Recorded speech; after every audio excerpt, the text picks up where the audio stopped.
possibility that there is a great Eid Mubarak Akhi. تقبل الله منا ومنكم Eid Mubarak Akhi.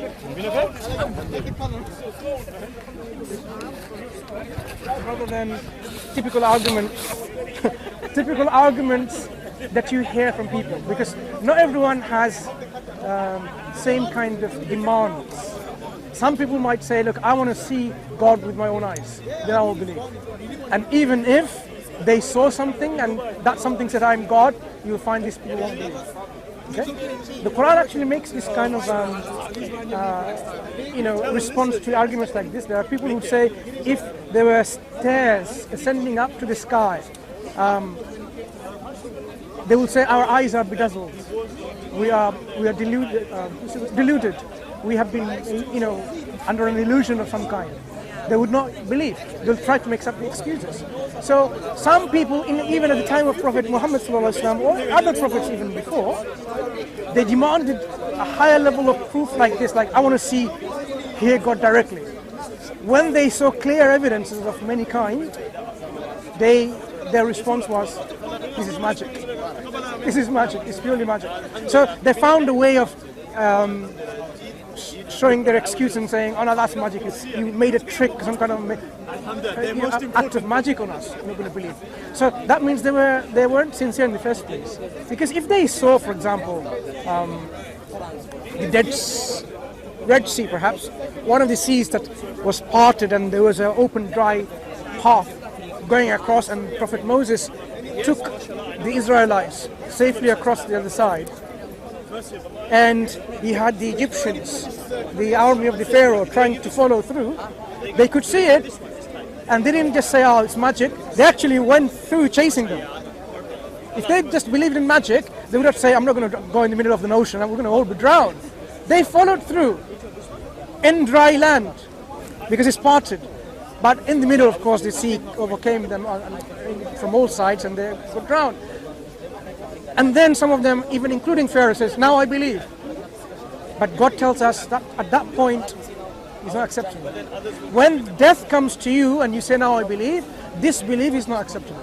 It's not acceptable from you. Because now you realize the truth. The truth is clear, evident in front of you. There is no question about belief. Belief is out of the window now. It's about you have certainty of knowledge that this is the truth.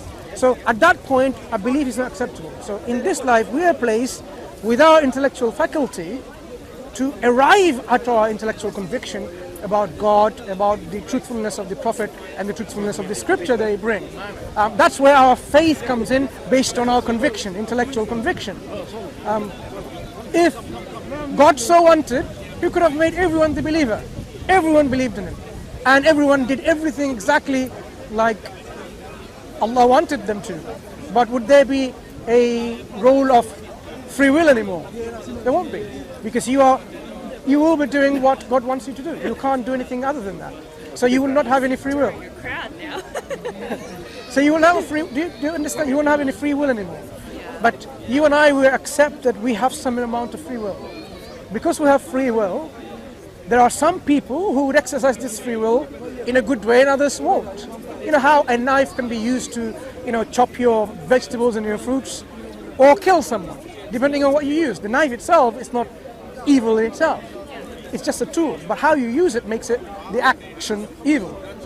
So some people will use the faculty of their free will that God has given and use it wrongly to oppress people, to torture people, to be unjust to people, to deceive people, to lie to people, to kill people, to murder, to rape, and all these evil things. Okay? And others will stay away from all of these things, even though they have the free will to do that. They won't do it. Because God has given them a code of life which is more noble, more just, more, fulfilling to live our life in this life, rather than be like a selfish, arrogant individual who is just after the self-interest. Doesn't matter if it means killing others and robbing others of their wealth and their pleasures. Yeah, some people when they rape because they can't get this in a legal way of marriage, for example, they cannot get this man or woman, and they want to force them on the other person, and they want to deprive the other person's right and choice and their pleasure, and they want to impose their pleasure on them and take it forcefully. That's clearly wrong. That's how, you are so selfish and unjust and, totally, like an animal. Even animals don't, they behave better ways, right? So when you examine the belief system, you will see that if you concentrate to the very core teaching of religion, you will come to know that the religion has always been one. The religion has always been the same from God, because there has only been one creator, and there has to be one creator. If there was more than one creator, that you're trying to understand, had there been more than one creator, you know what's going to happen to this world now? Conflicts. There will be chaos. Yes. One creator says, I want rain right now. BBC says 5 o'clock, right? It's 3 o'clock. And the other creator says, I want full sunshine. And the other creator says, no, I want now, day. Another says, I want night.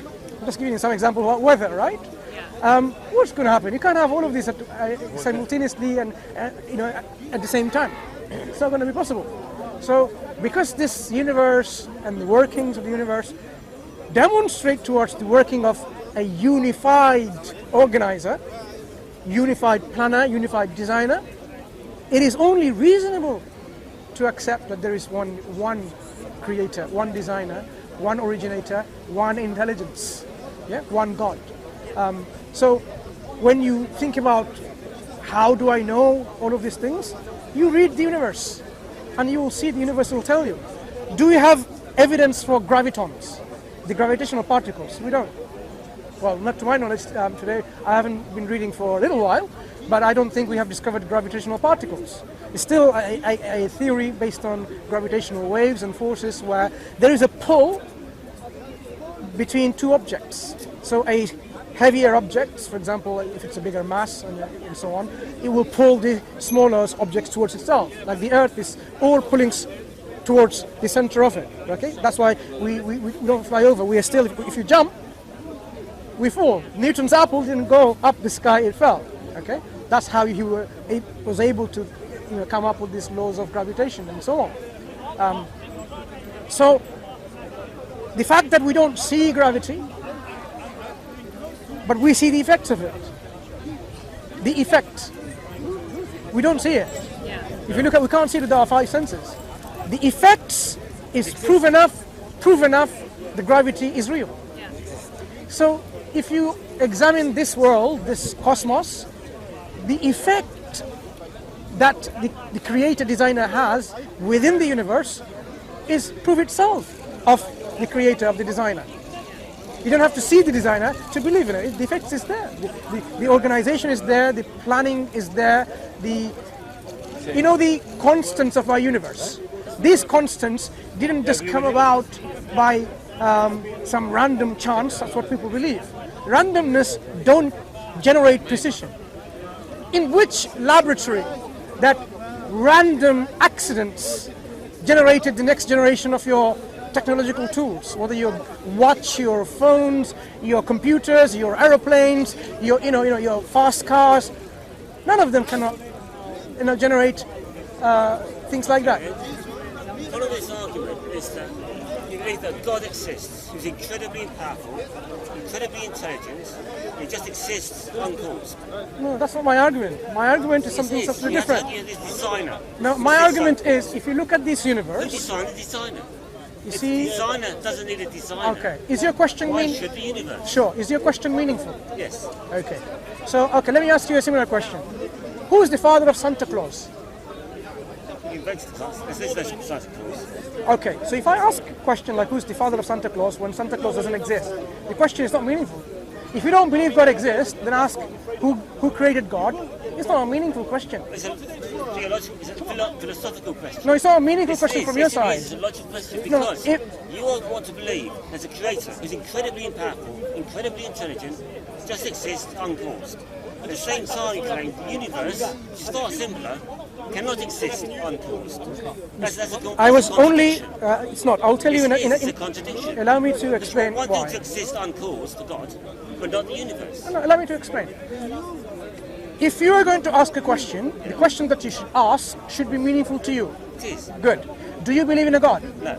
Okay. So asking who created this God that doesn't exist Is that a meaningful question? I'm pointing the logic of God is flawed. The logical arguments see, for God are here- flawed. here- That's why I don't believe in God. Please, Because listen. the logic for God is flawed. Excuse me.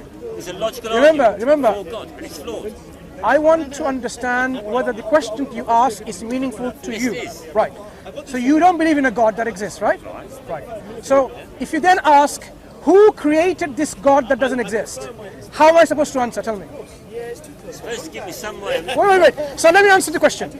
You asked, who created the God that doesn't exist? You were talking to her about the universe. So basically, the universe see, needs look. to decide. You said the universe Allow me needs to decide. to answer your question. Yes, you won't say that God needs to decide. Can I answer your question? So your question is illogical. Your logic is illogical. No, please. Can I answer your question?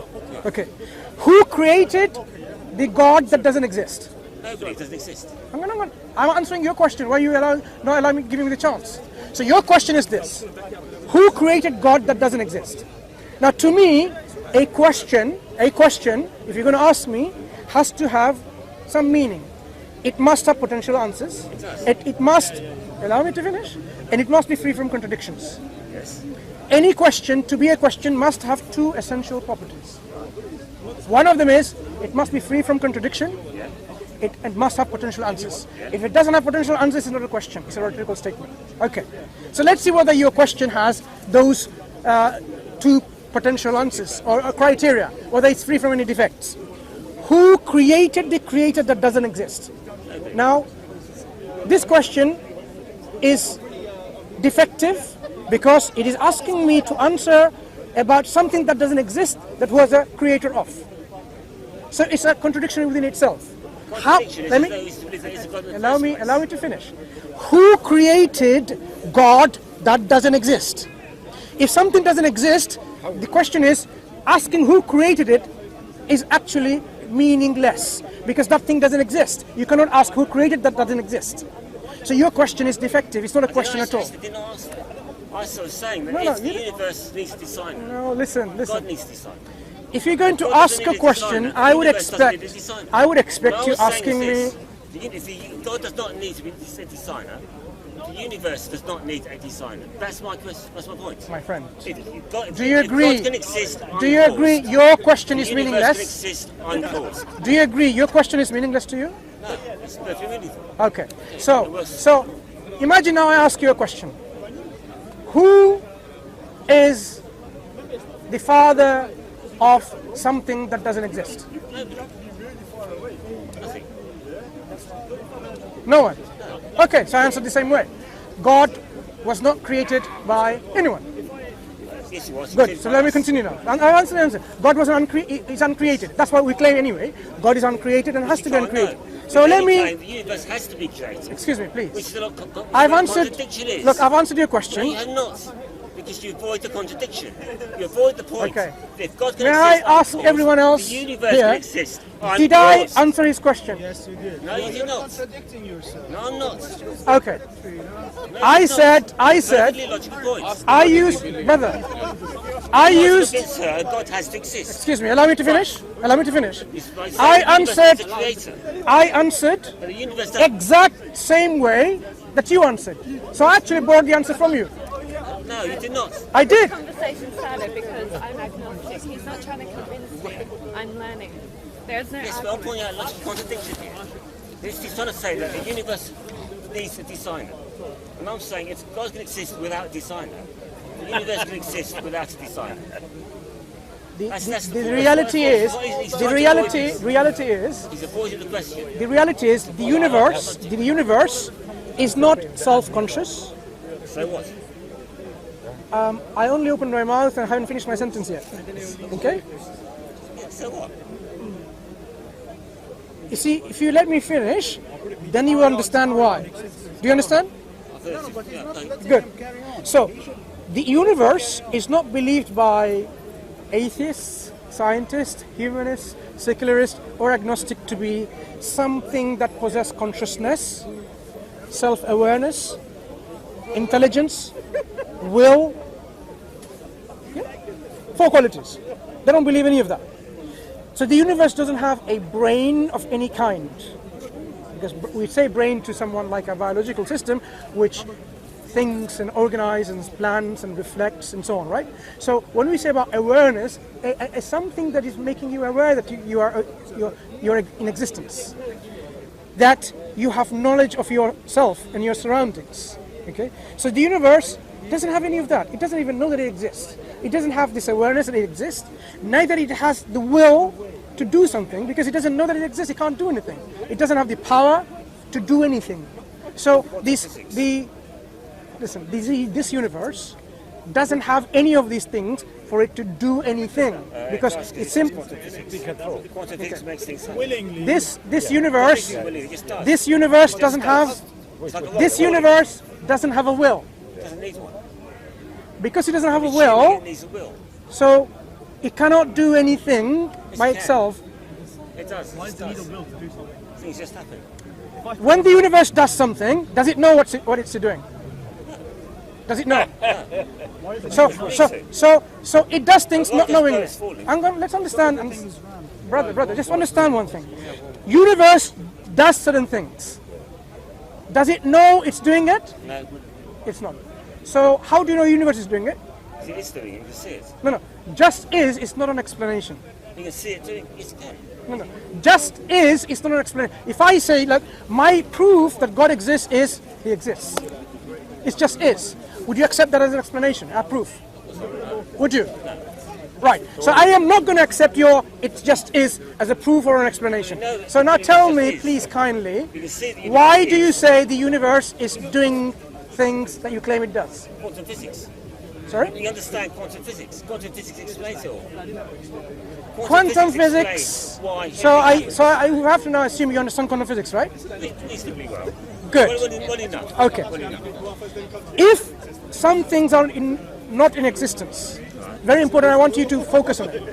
If some things like particles, virtual particles, like not particles, subatomic particles, or even if you break down, gluons, hadrons, leptons, sorry for the jargons, right? Okay, these are very, very tiny. Okay, we're talking about in terms of quarks and so on. My knowledge of subatomic particles, excuse me, please, it's not very good because I am not a physicist. Okay, but one can read about it if they want to. So, if those things were non-existent in the first place, non-existent means they did not exist at all. Can they pop into existence while they were non-existent? If there's energy around, yes. I think virtual particles can pop into existence temporarily. Sorry? Very quickly. So if they're non-existent, meaning they did not exist, you know what that means? Let me tell you what is a non-existence, an example of a non-existence. Do you know what this rock dream of? What? What does this rock dream of? Nothing to do with anything exists. Nothing. This rock dreams of nothing. That nothing, we know, is a non-existent thing. This rock dreams of something that doesn't exist, because rocks don't dream. So that nothing, imagine it was nothing like that to begin with. Non-existence, nothing. Can this nothing bring itself into existence and become all these quantum particles? I'm saying, can it? According to your physics and quantum physics. It can. How? Brother, one moment, please. If something... It can because we're here, which means you believe in God. No, it's a problem with God. Listen. If you think God exists, you're saying that something does exist. Excuse me. God is a something. I want to I want you to focus on this point. I understand the question. I understand it fine. When I think about this one. Because the problem is... Can I have your answer again? We don't know how the universe came into being. We don't know that. That's not my question. This Don't is. create a strawman argument. Logical We don't know- fallacy. we don't know You see, how it people's came to be, but- comfort zone is creating strawman arguments and saying, No. you know what, and soon What I we can do- guarantee he'll move into evolution. Because that's another comfort zone. No. What I asked you with all due respect is something like this. If something is non-existent, it doesn't exist at all. It's absolutely nothing. Absolute nothingness. Can this absolute nothingness then do something or become something? No, it can't. We're here. It must be How? Tell me now We through don't the... know how. No, tell me, listen. You just can This is the exist. point of Excuse me, God. Does exist. listen. This is the point of God. No, this is the Tell- point of God. because tell me, you brother, don't please. know how, and you're saying exactly the same about Tell us. me You from your knowledge of quantum physics No, what you're saying how non-existent can become existence. because special particles